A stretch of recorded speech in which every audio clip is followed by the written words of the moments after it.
नमस्कार दोस्तों, पिछले कुछ हफ्तों में एक नए बाबा ने एंट्री मारी है मार्केट में, बागेश्वर बाबा। एक बार हमारी रावण से बात थी और सर में मारो, अब सर में बराबर मारो। राक्षस भगो एक लोग। आप पूछोगे कि क्या खासियत है इन बाबा की, तो भाई बताया जा रहा है कि चमत्कारी तरीके से ये बाबा लोगों की प्रॉब्लम समझ लेते हैं और बड़े ही चमत्कारी सॉल्यूशंस देते हैं लोगों की प्रॉब्लम्स को लेकर। इसके सर में मारो जरा, गला पकड़ इसका, गला पकड़। लेकिन इतना काफी नहीं है, इसके ऊपर थोड़ा हिंदू मुस्लिम छिड़क दो तो न्यूज वाले आज के दिन वैसे ही आपको पॉपुलर बना देंगे। सैटायरिस्ट रॉफल गांधी ने इस पर एक मजेदार बात कही, बागेश्वर बाबा वाला पाखंड तो ईसाई मिशनरी और झाड़ फूक वाले मौलवी भी करते हैं, तो फिर बागेश्वर बाबा का विरोध क्यों?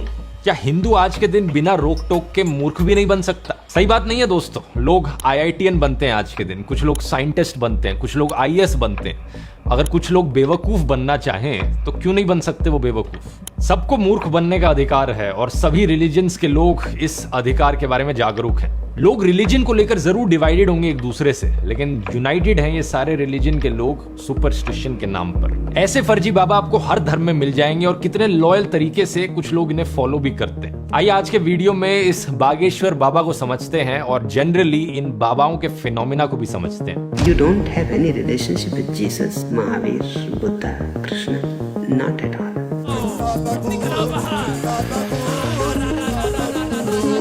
They teach you to love Jesus. Why? Because he turned water into wine. अध्यात्म तो चमत्कारों के विरुद्ध खड़ा होता है और अंधविश्वास के विरुद्ध खड़ा होता है। जो लोग ऐसा काम कर रहे हैं वो वैज्ञानिक तो नहीं है, वो आध्यात्मिक भी नहीं है।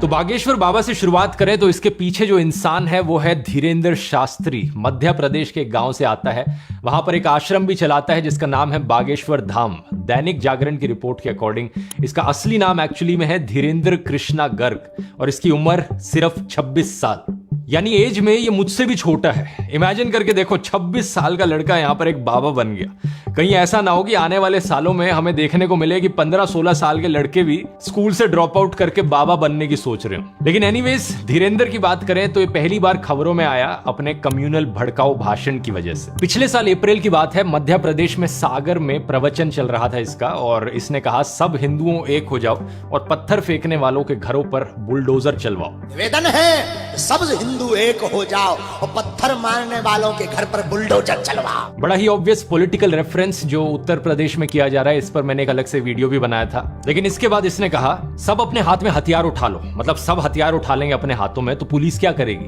पुलिस की अपनी जॉब छोड़ दे और बाबा बनने बैठ जाए। लॉयर्स और जजेस और लॉ एंड ऑर्डर का क्या?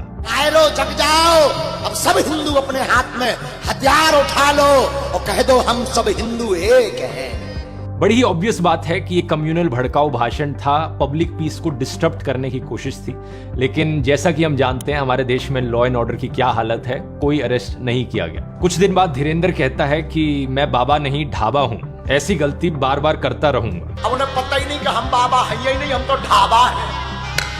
अब मानो लॉ एंड ऑर्डर का अपमान करना काफी नहीं था, धीरेंद्र अगली बार फिर से खबर में आता है एलिजिडली अनटचेबिलिटी प्रैक्टिस करने के लिए। इस वीडियो को देखिए जहां पर इसके डिवोटीज इसके पैरों पर गिर जाते हैं और ये अपने पैर आगे करता है इसके लिए। चलो पल्लू मैं बाहर और पल्लू एक में। अब ये तो चलो फिर भी आम बात है, लेकिन एक और केस में जहां पर एक और बंदा इसके पैरों पर गिरने आया तो इसका रिएक्शन कुछ अलग था। बस छूना नहीं है, मैं अछूत आदमी है, ना छू। अब अगर इसके रीसेंट एपिसोड पर आए तो हाल ही में धीरेंद्र नागपुर आया था राम कथा के लिए और यहां पर इसने वही किया जो ये नॉर्मली करता है, लोगों के दिमाग को पढ़ना, माइंड रीड करना और अपने बड़े ही चमत्कारी सॉल्यूशंस प्रोवाइड करना लोगों की प्रॉब्लम्स के। यहां पर हमारी कहानी में एंट्री होती है श्याम मानव की। श्याम मानव नेशनल कन्वेनर है महाराष्ट्र अंधश्रद्धा निर्मूलन समिति के। ये एक ऑर्गेनाइजेशन है जिसे 1980s में नरेंद्र दाभोलकर के द्वारा फाउंड किया गया था। जैसा कि आप इसका नाम सुनकर ही समझ सकते हो, इस ऑर्गेनाइजेशन का पर्पस था अंधविश्वास और सुपरस्टिशन के अगेंस्ट फाइट करना। लेकिन अगस्त 2013 में अनफॉर्चुनेटली क्या होता है कि नरेंद्र दाभोलकर की गोली मारकर हत्या कर दी जाती है। पुणे में ये मॉर्निंग वॉक पर निकले थे एक दिन। ऑब्वियसली इसके पीछे कट्टर लोग रिस्पॉन्सिबल होते हैं, लेकिन अच्छी चीज ये होती है कि 4 महीने बाद दिसंबर 2013 में महाराष्ट्र में एक लॉ पास किया जाता है ह्यूमन सैक्रिफाइस, सुपरस्टिशन और ब्लैक मैजिक के अगेंस्ट। ये इस ऑर्गेनाइजेशन के लिए एक बहुत बड़ी जीत थी, क्योंकि सालों से ये कैंपेनिंग चल रही थी सुपरस्टिशन और ब्लैक मैजिक के खिलाफ एक कानून बनाया जाए। नरेंद्र दाभोलकर के बाद इस काम को आगे कंटिन्यू रखते हैं श्याम मानव।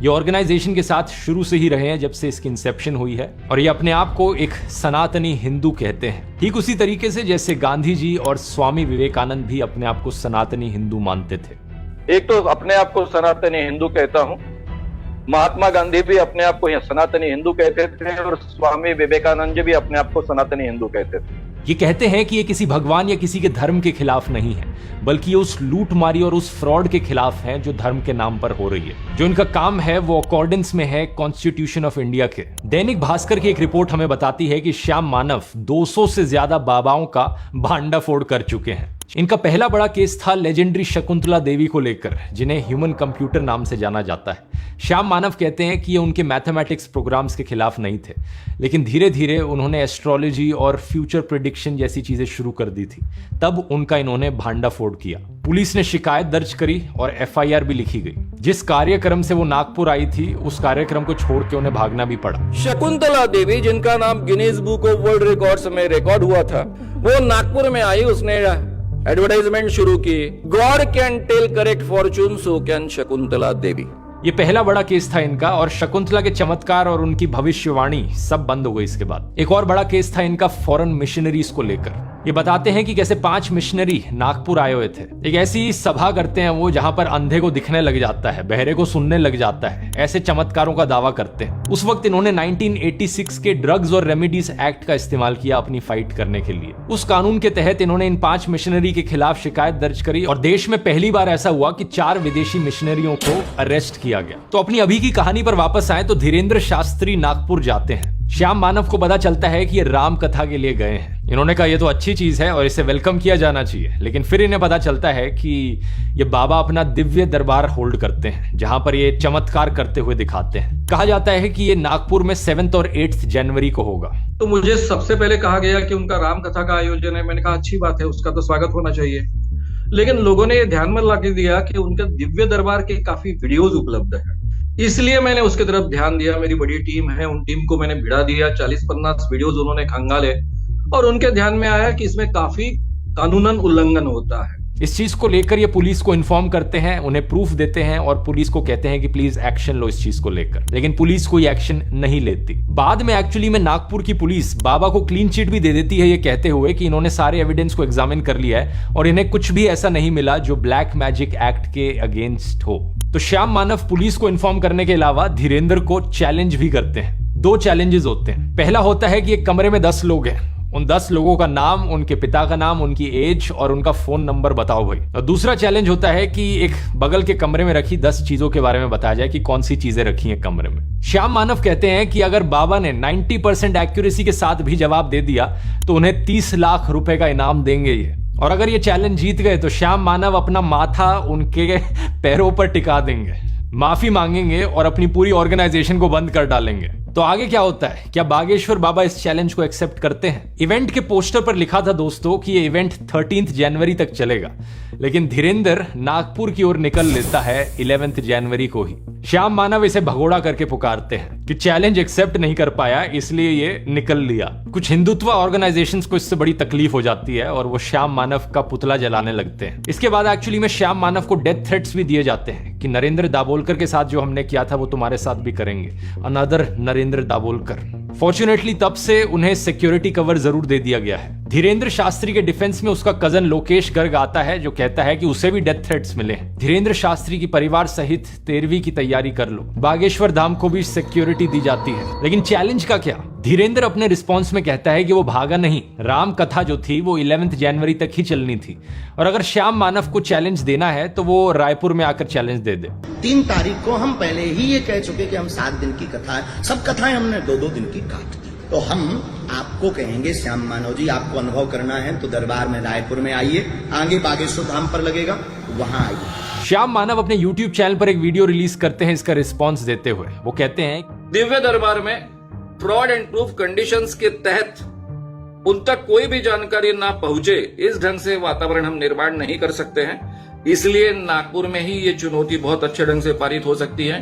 इसके पीछे दो कारण हैं। महाराष्ट्र में जिस ढंग की पुलिस यंत्रणा काम करती है, जिस ढंग की लॉ एंड ऑर्डर सिचुएशन है, उसके कारण नंबर 1। दूसरी चीज उन्होंने ये कही कि महाराष्ट्र के home minister Devendra Fadnavis actually में बाबा के प्रोग्राम में गए थे, तो बाबा के और होम मिनिस्टर जी के बड़े अच्छे रिलेशन है पहले से। तो नागपुर में अगर चैलेंज किया जाता है, ना ही बाबा की साइड से ना ही श्याम मानव की साइड से कोई भी गड़बड़ हो सकती है। क्या लगता है आपको दोस्तों? देखो, मुझे तो लगता है कि धीरेन्द्र बाबा को चैलेंज एक्सेप्ट कर लेना चाहिए। बागेश्वर बाबा जैसे इंसान को छोटी मोटी चीजों के बारे में नहीं सोचना चाहिए। नागपुर हो, रायपुर हो, क्या फर्क पड़ रहा है। बागेश्वर बाबा के हजारों फॉलोअर्स इस इमेजिनेशन में जी रहे हैं कि श्याम मानव कैसे अपना माथा बाबा के चरणों में टेकेंगे। इसी बीच दोस्तों, शंकराचार्य स्वामी अविमुक्तेश्वरानंद ने एक बड़ी इंटरेस्टिंग स्टेटमेंट दी। इन्होंने कहा कि चमत्कार दिखाने वाले जोशीमठ आकर घिसटती हुई जमीन को रोककर दिखाएं। इन्होंने ये भी कहा कि कोई ऐसा चमत्कारी पुरुष है तो धर्मांतरण रोक दे, लोगों की आत्महत्या रोक दे, लोगों के घरों में झगड़े हो रहे हैं, फसाद हो रहे हैं, उन्हें रोक दे। ऐसा कोई भी जनता और राष्ट्र के लिए उपयोगी चमत्कार करके दिखाए, तभी हम उसे एक चमत्कारी पुरुष कह सकते हैं। मेरी तरफ से कुछ और सजेशंस धीरेन्द्र के लिए। मुझे लगता है इन्हें रॉ ज्वाइन कर लेनी चाहिए।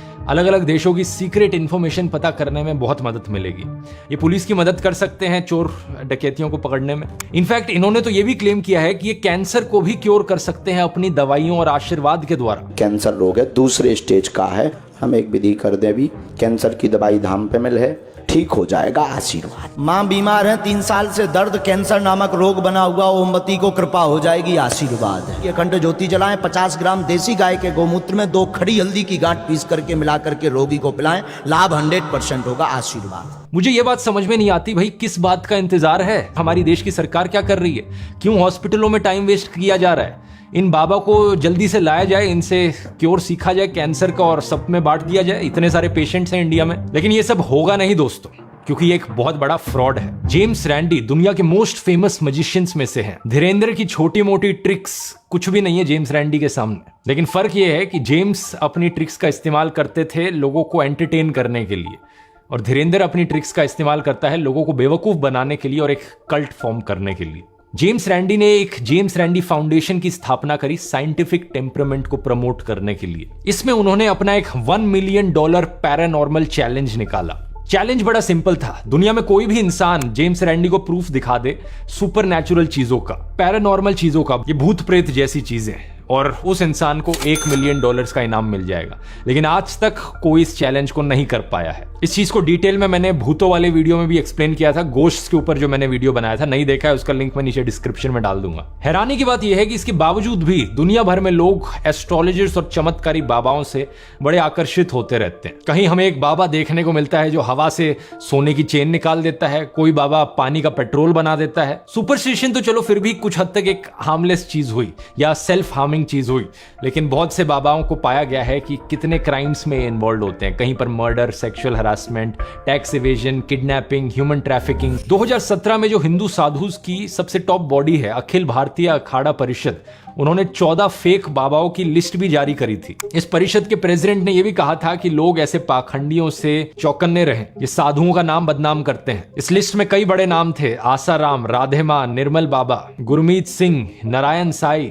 इसके अलावा कई और बाबा हैं जो क्राइम्स में इन्वॉल्व होते हुए पाए गए हैं। नित्यानंद, मिर्ची बाबा, जलेबी बाबा, प्रेमानंद, चंद्र स्वामी, अमित चैतन्य। और जैसा मैंने आपको वीडियो के शुरू में बताया था, ये कोई ऐसी प्रॉब्लम नहीं है जो सिर्फ एक धर्म में ज्यादा देखी जा रही। मुस्लिम फेक बाबाज भी आपको देखने को मिलेंगे। शेख अब्दुल रहीम, अकमल राजा, हकीम बाबा, आसिफ नूरी। अकमल रजा ने एक औरत को कहा कि अगर अपने हस्बैंड की बीमारी को क्योर करना चाहते हो तो अपनी बेटी को लाकर मुझे सौंप दो।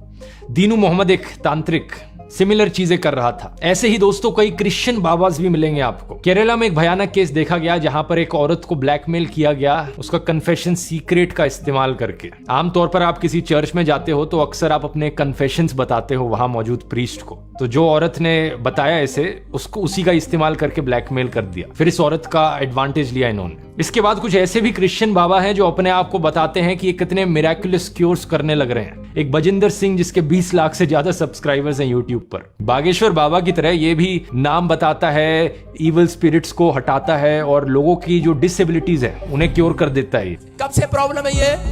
एक साल हो गए। 1 साल से। देख मेरे हाथों की तरफ देख और विश्वास कर, उठ, कोशिश कर, शाबाश, चल शाबाश। तोड़ेंगे लंगड़े भी तोड़ेंगे आओ शाबाश देखो देखो देखो लड़का, हाँ पकड़ इसको, चल चल चल चल, शाबाश, चल चल चल, कैमरामैन जूम करो, जूम। लिरिक्स देखे आपने वीडियो के? दौड़ेंगे दौड़ेंगे लंगड़े भी दौड़ेंगे, मतलब किस टाइप के लिरिक्स हुए ये। इन फर्जी क्रिश्चियन बाबाओं पर एक फिल्म भी बनाई गई है, ट्रांस, जिसे डायरेक्ट किया था अनवर रशीद ने। बड़ी ही मास्टरपीस फिल्म है, अगर आपने नहीं देखी तो जाके देखना। इन सारे फर्जी बाबाओं की बात करते हुए हमें इंग्लिश स्पीकिंग फर्जी बाबाओं के बारे में भी नहीं भूलना चाहिए, क्योंकि कुछ एजुकेटेड लोगों को लगता है कि बाबा के मुंह से अगर इंग्लिश निकलेगी तो बाबा बड़ा क्रेडिबल बन जाएगा, बाबा की बातों में ज्यादा सच होगा। एक ऐसा ही बाबा कहता है कि एक्लिप्स के दौरान खाना मत खाओ, जल्दी बासी हो जाता है। एक और पॉइंट ऑफ टाइम पे ये भी कहता है कि पानी को गुस्से से देखा और वो पानी पी लिया तो बीमार हो जाओगे। एक वीडियो में कहा कि मरने के बाद 11 दिन के बाद तक नाखून और बाल बढ़ते रहते हैं। और कमाल की बात यह है कि ऐसे फर्जी बाबाओं को IITs में भी इन्वाइट किया जाता है लेक्चर देने के लिए। इसी से ही देखकर आप समझ सकते हो कि इंडिया में साइंटिफिक टेम्परामेंट की कितनी कमी है। एक सवाल यहाँ ये उठता है कि लोग इन फर्जी बाबाओं के चक्कर में क्यों पड़ते हैं। इलिटरेसी को एक कारण बताया जा सकता है कि लोगों का अनपढ़ होना, लेकिन इकलौता रीजन इसे नहीं बताया जा सकता, क्योंकि हमें कई ऐसे केसेस देखने को मिलते हैं जहां पर एजुकेटेड लोग जो अच्छी नौकरियां करने लग रहे हैं वो भी इन फर्जी बाबाओं के खेल में बेवकूफ बन रहे हैं। इसीलिए दूसरा कारण बताया जा सकता है कि हमारे इंडियन एजुकेशन सिस्टम में कुछ कमी है। लोगों की क्रिटिकल थिंकिंग पर फोकस नहीं किया जाता, सिर्फ रट्टा मारने पर फोकस किया जाता है। यही कारण है कि आज के दिन हमें यूट्यूब इन्फ्लुएंसर्स भी ऐसे देखने को मिलते हैं जो IIT ग्रेजुएट्स हैं, लेकिन कहते हैं कि हवन से एयर प्यूरिफाई हो जाती है। मतलब कंबशन के बेसिक लॉज को केमिस्ट्री में स्कूल में पढ़ तो लिया, एग्जाम में लिख भी आए, उसे अच्छे से पास भी कर लिया, लेकिन उनकी कोई अंडरस्टैंडिंग नहीं ली। तीसरा कारण है फेथ। फेथ का मतलब कि बस यकीन करो किसी चीज में, ज्यादा सोचने की जरूरत नहीं, कोई सवाल करने की जरूरत नहीं, कोई डाउट करने की जरूरत नहीं, बस बिलीव करो।